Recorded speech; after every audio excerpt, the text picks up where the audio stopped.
Olá pessoal, eu sou Ana Paula, professora de língua portuguesa do município, e hoje eu trago para vocês a nossa primeira aula do nono ano do EducaLive, que é o nosso canal no YouTube.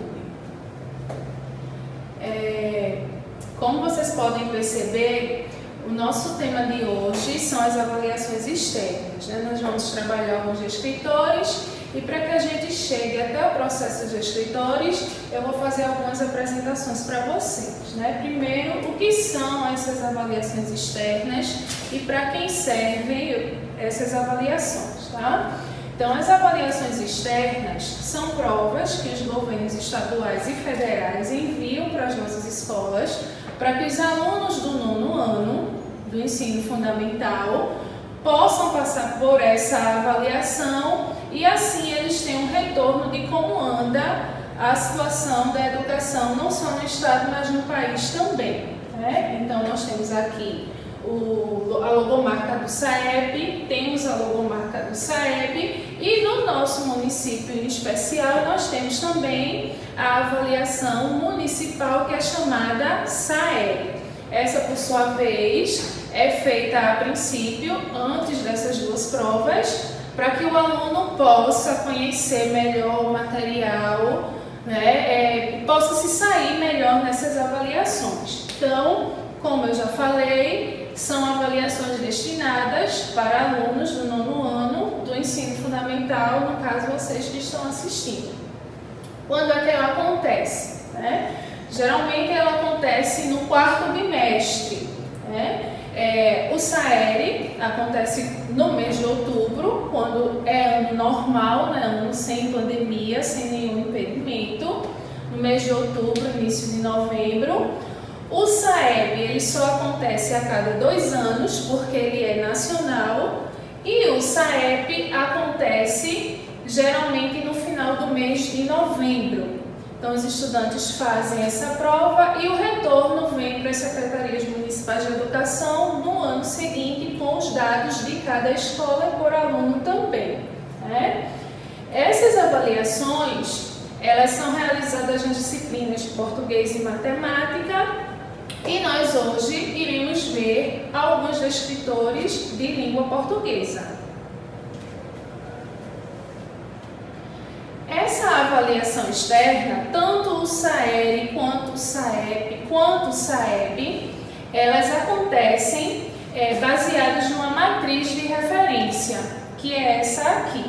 Essa matriz de referência, ela é construída, distribuída em 6 tópicos, e esses 6 tópicos compreendem 20 descritores. Esses descritores são as expectativas de aprendizagem que a gente busca desenvolver, que a gente espera que o aluno desenvolva durante todo o ensino fundamental.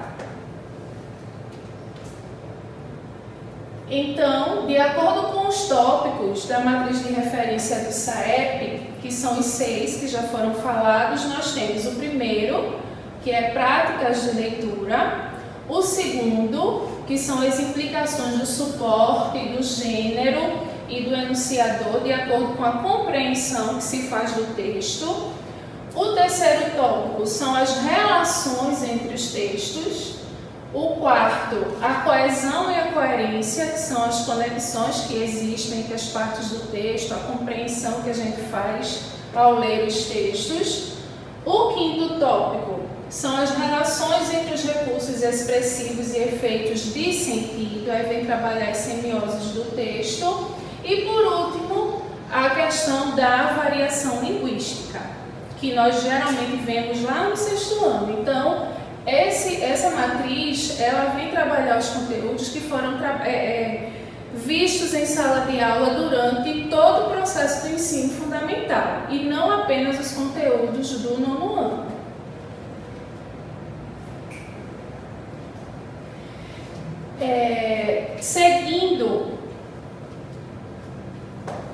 Seguindo, nós vamos para a primeira aula. Nesta primeira aula, nós vamos trabalhar 3 escritores do tópico práticas de leitura. Essa informação eu quis destacar aqui para vocês, né, em amarelo, D6, D7, D8, é como se fosse o código da habilidade que a gente deseja trabalhar com o aluno. Né, o D vem de descritor e o descritor 6 pede para que o estudante localize uma informação que está explícita no texto. O descritor 7 pede para ele fazer uma inferência de uma informação no texto que ele está lendo. O descritor 8 pede para que o estudante infira o sentido de uma palavra ou expressão a partir do contexto.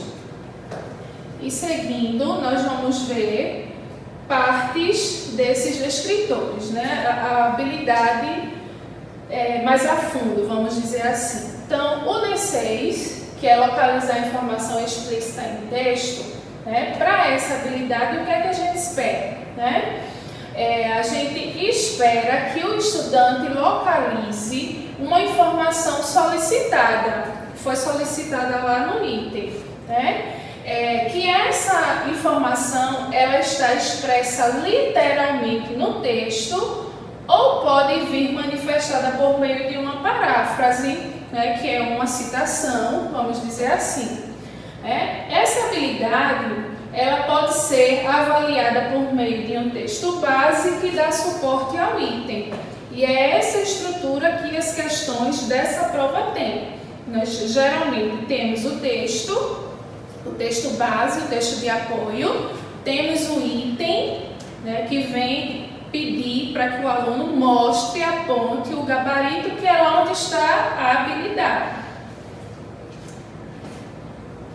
E aqui nós vamos ver na prática esse descritor 6, né? Vamos localizar uma informação explícita no texto. Aí nós temos, leia o texto para responder a questão a seguir. Nós temos uma tirinha, né, o gênero textual tira, e aí o Kelvin diz, cadê minha jaqueta? Eu já olhei em todo canto, debaixo da cama, em cima da cadeira, na escada, na sala, na cozinha, não está em lugar nenhum. Aqui está. Quem foi que colocou nesse armário estúpido? Aí, seguindo, nós temos o item, né, que pede para a gente localizar essa informação. Vejam aqui, o garoto da tirinha é o Kelvin. Pelo texto, podemos perceber que Kelvin, letra A, é um menino muito organizado e calmo. Letra B, guarda sua jaqueta dentro do armário. Letra C, procura tranquilamente por sua jaqueta. Ou letra D, acha estranho guardar as roupas no armário. Então, qual é a minha sugestão? É que você volte ao texto e veja lá novamente quais são as características do menino. Primeiro, quando nós temos um texto que compreende as duas linguagens, relembrando quais são essas duas linguagens. Linguagem verbal, que é a parte escrita, a parte falada, que está dentro dos balões de fala, de pensamento do personagem, e a linguagem não verbal também precisa ser levada em consideração, que é justamente as imagens, que a gente chama também de textos imagéticos. Nesse caso, nós temos o texto verbal e o texto não verbal. Então, nós temos um texto misto, porque ele mistura as duas linguagens. Então, nós temos que considerar as duas. Se nós considerarmos apenas o texto escrito, a compreensão do texto não vai ser total, porque a gente só vai perceber que o garoto está estressado, que ele está irritado, que ele está gritando pela fisionomia dele, pelos gestos que ele está fazendo. Percebam aqui, ele com a mão na cintura, a boca aberta aos gritos, né? Somente a caixa de texto não ia ser o suficiente para a gente entender que ele está gritando. Depois, no segundo quadrinho, mostra que ele está procurando a jaqueta até embaixo da cama, né? Então mostra um pouquinho da personalidade do garoto. Como é que você vai guardar uma peça de roupa embaixo da cama? Então já mostra que ele é um pouco desorganizado. E no terceiro, no quarto quadrinho, ele continua gritando e fazendo gestos como se estivesse fazendo muito barulho. Então, por essas características e pelo que o texto diz, a gente volta para a questão e vê, né, compreende, percebe, consegue identificar que a resposta correta é a letra D. Vamos lá conferir? Ele acha estranho guardar as roupas no armário. Se não fosse estranho para ele, ele não tinha ido procurar embaixo da cama, em cima da cadeira, na escada. Ele tinha ido direto ao armário pegar a sua jaqueta. Então, nós conseguimos localizar a informação que estava lá explicitamente no texto. Nós não precisamos de outros apoios, não precisamos usar o nosso conhecimento de mundo para descobrir a resposta. Estava lá explícita. No próximo slide, nós temos um outro texto ainda a respeito do mesmo descritor. Nós temos também uma imagem, dessa vez a imagem é um pouco menor, não é tão relevante como do texto anterior, e temos um texto que não é quadrinho, né? Então vamos lá.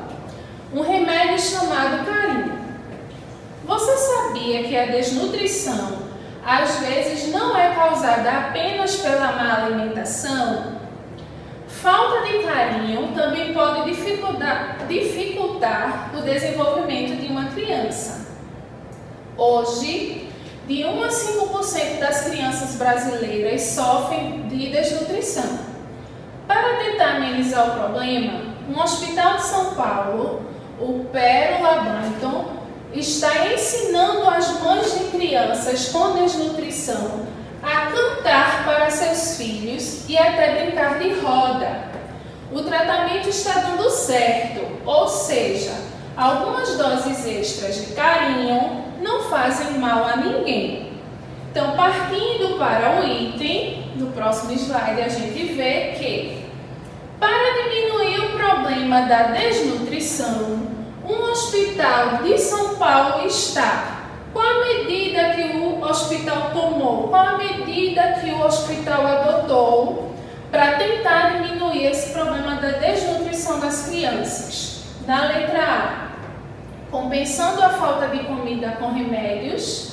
Na letra B, dando às crianças doses extras de alimentação. Na letra C, ensinando as mães a cantar e a brincar com os filhos. Na letra D, oferecendo música e recreação para as crianças.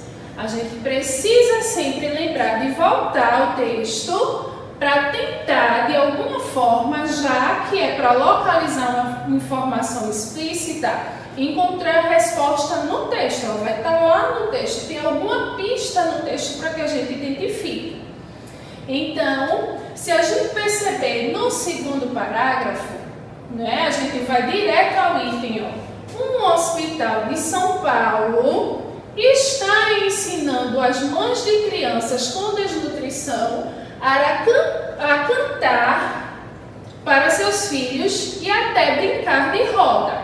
Então, se a gente volta para a questão, a gente percebe que a resposta correta é a letra C, ensinando as mães a cantar e a brincar com seus filhos. Então, como vocês podem ver, esse é um dos descritores mais fáceis e se vocês tiverem esse contato com a leitura, a experiência com a leitura, vocês vão conseguir de letra gabaritar a questão, certo? Então, seguindo, nós temos o descritor 7. Esse descritor 7 pede para fazer uma inferência de uma informação em um texto. E o que é isso, fazer uma inferência? O que é inferir uma informação? Inferir a informação, né, significa realizar um raciocínio com base em informações já conhecidas. a fim de se chegar a informações novas que não estejam explicitamente marcadas no texto, né? Então, o estudante deve buscar informações que vão além do que está explícito, né? Então, eles precisam fazer uma relação entre o texto e o seu contexto pessoal. Percebam que no descritor anterior, vocês poderiam voltar ao texto e encontrar a resposta, encontrar o gabarito. Nesse descritor, não. Nesse descritor, você vai usar as informações que o texto lhe apresenta, mais o seu conhecimento de mundo. Os conhecimentos que você tem do seu contexto pessoal. Por isso que o professor vive dizendo, leia mais, assista filmes bons, veja telejornais, porque vocês precisam criar esse repertório cultural para, quando chegar em uma situação como essa, poder fazer as inferências. Então, no próximo slide, nós vamos ver na prática como é possível fazer essa inferência, acrescentar essa informação em um texto. Mais uma vez eu trouxe um texto misto, lembrando que quando nós temos texto que apresenta linguagem verbal, escrita, nesse caso, mais a linguagem não verbal, que são as imagens, nós precisamos, existe a necessidade de analisar as duas linguagens, tanto a expressão dos personagens, a paisagem, como também o que está escrito, que foi dito por eles. Então, aí nós temos uma tirinha de H e ele diz: não é justo que uma mulher trabalhe tanto num sol desses. Aí, seguindo, H vai lá até a sua esposa e diz: por que você não faz isso à noite? Então, perceba, a característica que a gente sabe de H, o meu conhecimento de mundo a respeito de H, é que ele é um cara preguiçoso. Ele não gosta de trabalhar, ele não gosta de fazer nada. Então, por que eu sei disso? O texto me mostrou isso? Não. O texto me mostra que ele está aparentemente preocupado no primeiro quadrinho, porque a mulher está trabalhando no sol.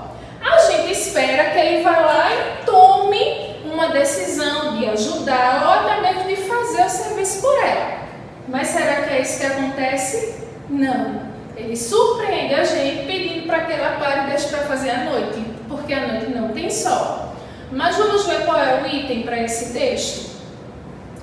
O item é, ao ler o primeiro quadrinho do texto 2, que é o texto de H, o leitor é levado a pensar que, na sequência ao texto, você leu o primeiro quadrinho e viu o que ele disse.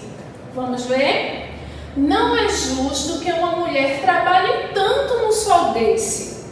Aí o que é que a gente subentende quando a gente vê essa fala? Temos as opções lá no item. O que é que a gente espera que ele faria? Defenderia as mulheres, letra A. Letra B, criticaria as mulheres. Letra C, reclamaria da qualidade do trabalho das mulheres. Ou letra D, daria mais tarefa para a mulher. E aí, vamos ver o gabarito para esse item? A gente esperaria que ele fosse defender as mulheres, ou seja, não faça isso não, o sol está muito forte, né? Eu vou lhe ajudar, mas não. Ele pede para ela fazer depois. Mas ao ler o primeiro quadrinho não é essa a impressão que a gente tem. A gente acha que ele vai defender a mulher. Então, isso é fazer uma inferência de uma informação no texto. A gente pensa que vai acontecer, mas aí a gente foi surpreendido. O nosso conhecimento de mundo, no nosso contexto, a gente esperaria que ele fosse defender, mas não aconteceu. Então, sendo essa a resposta da questão anterior, por hoje nós vamos parar aqui no descritor 7 e na próxima aula nós continuaremos com o descritor 8.